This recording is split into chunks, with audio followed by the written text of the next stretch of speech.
Dans cet exercice, on va travailler avec l'espace vectoriel f engendré par la famille de fonctions cosinus de x, cosinus x et 1. Donc on vous demandera de vérifier qu'il s'agit bien d'un espace vectoriel et puis d'en donner une base. Après, on vous donne d'autres familles à cet espace vectoriel et on vous demande de voir s'il s'agit de base ou pas. Et à la fin, on vous donne une fonction et on vous demande de donner ses coordonnées relativement à une certaine base. Donc voilà, je vous laisse cliquer sur pause pour réfléchir à tout ça et puis revenir à la vidéo pour voir le corriger. Je vous rappelle que vous pouvez me poser vos questions en commentaire et vous pouvez même me proposer vos propres exercices à corriger. Allons-y donc pour la première question. Donc f, c'est l'ensemble des fonctions qui s'écrivent a fois cosinus de x plus b fois cosinus x plus c. Et donc d'après la définition de f, on peut tout de suite dire que f c'est vectoriel, la famille de fonctions. La première fonction c'est la fonction qui a x associe cosinus de x. La deuxième c'est la fonction qui a x associe cosinus x. Et la troisième c'est la fonction qui a x associe 1. Donc d'après ça, on peut dire tout de suite que f est un R espace vectoriel. Maintenant, on nous demande de donner une base de f. Donc cette écriture veut dire que la famille là, c'est une famille génératrice de f. Voyons si cette famille est libre ou pas. Pour cela, je considère trois réels, a, b et c dans R, tels que a fois cosinus de x, a fois la première fonction, plus b fois la deuxième, plus c fois la troisième, soit égal à 0, quel que soit x dans R. Donc, ceci est vrai quel que soit x dans R. Donc, en particulier pour x égale à 0, par exemple, j'ai a plus b plus c qui est égal à 0. Pour x égale pi sur 2, je vais obtenir a fois cosinus pi, donc c'est moins a, plus b fois 0, plus c qui est égal à 0. Donc là, vous avez trois coefficients, donc on a besoin de trois équations. Donc je vais prendre une troisième équation. Donc pour x égale à pi sur 4, je vais obtenir a cosinus 2 fois pi sur 4, c'est 0, plus b fois cosinus pi sur 4, donc c'est racine de 2 sur 2b, plus c est égal à 0. Donc on a le système suivant, a plus b plus c est égal à 0, moins a plus c égale à 0, donc a égale à c, et racine de 2 sur 2, b plus c est égal à 0. Donc je vais remplacer a par c dans la première, ou alors je remplace, oui, je vais remplacer bien a par c dans la première équation, donc ça me donne 2c plus b est égal à 0, a égale à c, et racine de 2 sur 2b plus c qui est égal à 0. Donc, si je prends la première équation et la troisième, donc je vais multiplier la troisième équation par 2, donc je garde la première, je garde la deuxième, et la troisième équation, ça me donne racine de 2b plus 2c égale à 0. Donc ça, c'est égal à 0. Donc maintenant, si je fais première équation moins troisième équation, ça me fait 1 moins racine de 2 fois b qui est égal à 0. Donc b est égal à 0. A, c'est égal à c. Et donc le fait que b est égal à 0, ça implique que c aussi est égal à 0 dans la troisième équation. Et donc a est aussi égal à 0. Donc on trouve que a égale b égale c égale 0. Donc il s'agit bien d'une famille libre. Et donc cette famille, la famille qui est là, c'est une famille génératrice de f. Elle est libre, donc il s'agit bien d'une base de f. Donc la famille.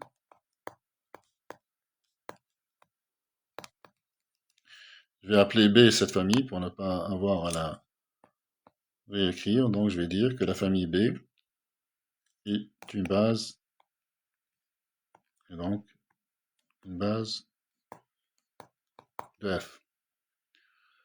Passons à la question suivante. Donc dans la question suivante, on considère la famille cosinus carré, cosinus x et 1.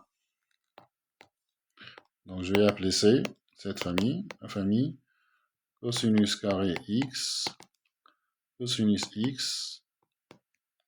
Normalement, je dois écrire la famille des fonctions. La première fonction, c'est la famille qui a x associé cosinus carré x. Mais là, j'abrège ces notations en donnant les valeurs de ces fonctions, c'est-à-dire cosinus carré x, cosinus x et 1. Donc, s'agit-il d'une base? Maintenant, on sait que la dimension de f est égale à 3. Et là, on a une famille à 3 vecteurs, une famille à 3 fonctions. Donc, pour montrer qu'il s'agit d'une base, il suffit de montrer que cette famille est libre. Donc, voyons donc si cette famille est libre. Pour cela, je considère 3 réels A, B et C, tels que A fois cosinus carré x, plus B fois cosinus x, plus C, soit égal à 0. Et donc là, on va appliquer le même raisonnement que tout à l'heure. Donc ça, c'est nul, quel que soit x dans R. Donc je vais prendre des valeurs particulières. Donc pour x égale pi sur 2, j'aurai A cosinus carré pi sur 2, 0, plus B cosinus pi sur 2, 0. Et donc j'aurai C qui est égal à 0. Donc je reviens à cette égalité. Donc A cosinus carré x plus B cosinus x, c'est égal à 0. Donc je vais prendre pour x égale 0, j'ai A fois 1 plus B fois 1 qui est égal à 0. Je vais prendre aussi x égale pi. Et là, j'aurai A fois cosinus carré pi. Cosinus pi, c'est 1 moins 1. Donc, j'aurai A plus B fois cosinus pi. Donc, moins B qui est égal à, dans la première équation, donc A plus B égale à 0, évidemment. Et donc, pour x égale à pi, j'obtiens A moins B qui est égal à 0. Et donc là, si vous faites la somme, vous aurez 2A qui est égal à 0. Donc, A qui est égal à 0. Et par suite, B est aussi égal à 0. Donc on obtient A égale B égale C égale à 0. Donc cette famille est libre, puisqu'elle contient 3 vecteurs, autant d'éléments que la dimension. Donc il s'agit bien d'une base de F. Donc je peux dire que la famille que j'ai appelée C est une base de F. Maintenant à la troisième question. Donc là, on va s'intéresser à la famille cosinus carré, sinus carré, donc sinus carré, voilà, et cosinus. Donc on va montrer qu'il s'agit d'une base de f. Donc les fonctions qui sont là sont bien des fonctions de f, parce que f c'est quoi? F c'est l'espace vectoriel engendré par les fonctions cosinus 2x, cosinus x et 1. Et je sais que cosinus 2x, c'est 2 fois cosinus carré x moins 1. Donc cosinus carré x, c'est 1 demi de cosinus 2x plus 1. Donc c'est 1 demi de cosinus 2x plus 1 demi fois 1. Donc il s'agit bien d'un élément de f. Même chose pour sinus carré. Donc sinus carré x est égal à 1 moins cosinus carré x. Ça c'est un élément de f, ça c'est un élément de f, donc tout ça c'est un élément de f. Donc, et la fonction cosinus est un élément de f. Ceci, je ne l'ai pas dit pour la famille C, mais voilà, donc il fallait dire ça. Pour la famille C, on avait la fonction cosinus carré. Donc, je viens de vous montrer comment on voit que ça, c'est un élément de f. Cosinus x est un élément de f, et 1 est un élément de f. Donc, la famille là est une famille de f. Donc, il fallait préciser ça avant de vérifier qu'il s'agit d'une base. Donc voilà notre famille là, que je vais appeler D. Donc il s'agit d'une famille de 3 fonctions de f. Et on nous demande de montrer que cette famille est une base de f. Donc on sait que la dimension de f est égale à 3, donc il suffit de montrer que cette famille est libre. Donc pour cela, je vais considérer 3 éléments, A, B et C dans R, tels que A fois la première fonction, A fois cosinus carré x, plus B fois sinus carré x, plus c fois cosinus x soit égal à 0, quel que soit x dans R. Là aussi, je vais prendre des valeurs particulières de x. Donc, pour x égale à pi sur 2, ça me donne a fois cosinus carré pi sur 2, 0, plus b fois 1, plus c fois 0, qui est égal à 0. Donc, on a déjà b qui est égal à 0. Donc, on a a fois cosinus carré x, plus c fois cosinus x, donc c fois cosinus x. Donc, ça, c'est égal à 0. Pour x égale 0, ça me donne a plus c qui est égal à 0. Et pour x égale à pi, donc cosinus pi c'est moins 1, au carré ça fait 1, donc j'aurai a moins c qui est égal à 0.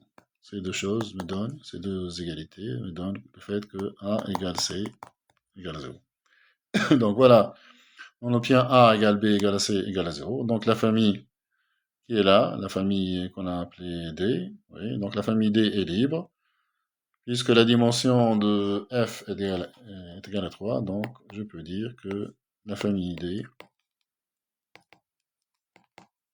est une base de f.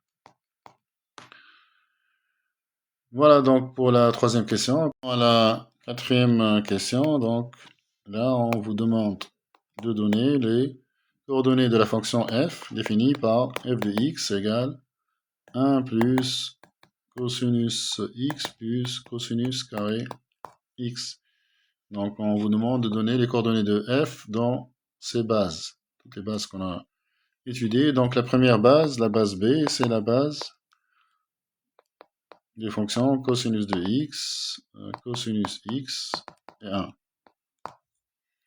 Et donc là, on a f de x, c'est 1 plus cosinus x, plus cosinus carré x, mais cosinus carré x, on a vu que c'était égal à 1 demi de cosinus 2x plus 1. Donc ça me fait 1 demi de cosinus 2x, plus cosinus x, plus 3 demi. Et donc les coordonnées de f dans la base b sont 1 demi, 1 et 3 demi. Passons maintenant à la base C. Donc la base C, c'est la base cosinus carré, cosinus et 1. Et là, c'est encore plus simple. Vous voyez que les coordonnées de f